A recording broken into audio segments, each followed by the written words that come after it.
Wala pa tayong mixer mga idol, pwede natin ma-direct yung ating cellphone kung halimbawa cellphone yung ating source dito sa ating crossover or equalizer. Pwede tayong mag-direct dito. Connector na pwede natin magamit, ito 3.5 to dual XLR male. Ito magagamit natin ito sa dalawa, sa crossover man or equalizer. Ito naman isa na 3.5 to dual mono TS, magagamit naman natin ito sa ating equalizer lang. Dahil yung ating equalizer dito may TS input at saka XLR input. Hindi katulad yung ating crossover dito, XLR input lang yung kanilang available. Tulad dito, likod dito ng ating crossover. So, puro XLR ang magagamit natin dito. Itong dual XLR male na to, dito natin siya i-input.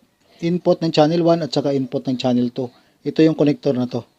Dito naman sa likod ng ating equalizer, dalawang kanyang input dito, may XLR at saka TS. Kaya dalawa ang connector na pwede na magamit natin. Pwede yung kanina sa ating crossover, pwede din itong connector na 3.5 to dual mono TS. Basta galing sa ating cellphone, input lang ng channel 1 at saka channel 2, pwede tayo mag-input para magkaroon ng signal ng kabilang channel yung ating equalizer at saka crossover.